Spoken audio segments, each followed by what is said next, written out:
I can be perfectly content with my life until I see someone else's.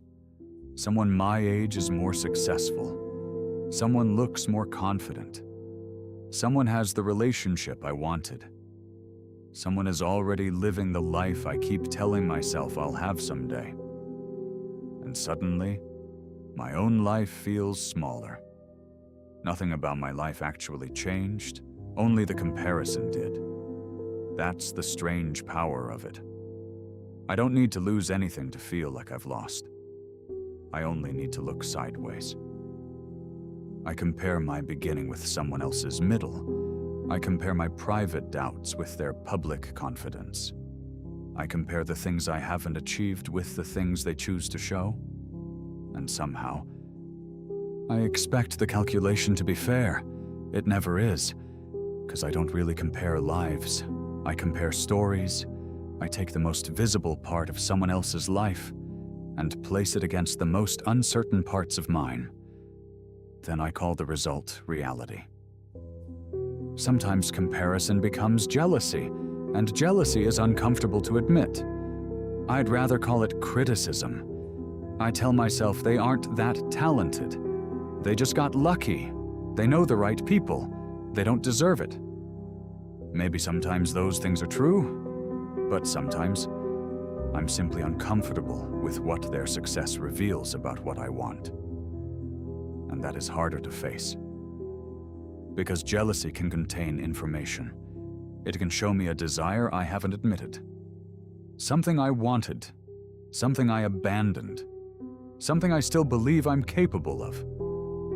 The feeling itself isn't necessarily the problem. What I do with it is. Schopenhauer had a particularly dark view of human desire. For him, much of our dissatisfaction came from wanting what we don't have and then becoming dissatisfied with what we do. And I think comparison makes that cycle even faster.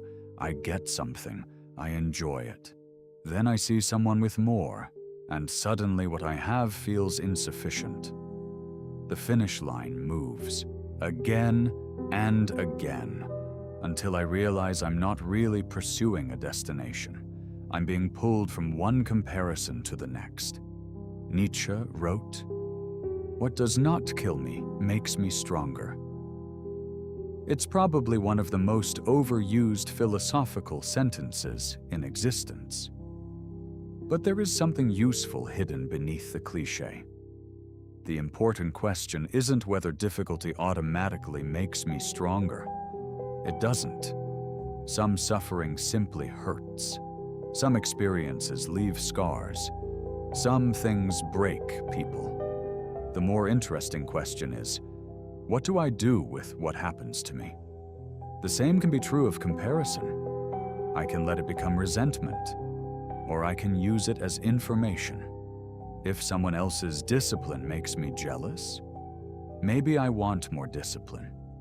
If someone's courage bothers me, maybe there is something in me that wants to become braver.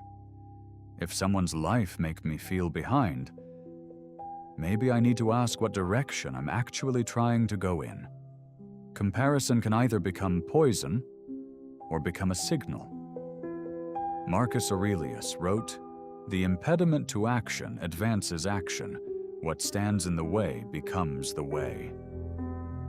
The obstacle doesn't have to disappear before I move.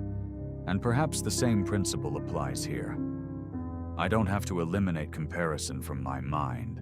That might be impossible. I can notice it, use it, then return to my own path. Someone else's success can become evidence that something is possible, without becoming evidence that I have failed. Someone else's strength can inspire me, without becoming an accusation against my weakness. Someone else's timeline can exist, without becoming a deadline for my life. Machiavelli understood something uncomfortable about human beings. People are constantly measuring power, position, advantage, and status. We notice who is ahead, who has influence, who is respected, who has more. It is not particularly noble. But pretending that this instinct doesn't exist won't make it disappear. Maybe maturity isn't becoming incapable of comparison. Maybe it is becoming capable of seeing the comparison without obeying it. I can notice that someone is ahead of me. I can even admit that it hurts, and still decide that their position has nothing to say about my worth. There is another kind of comparison that is even more dangerous.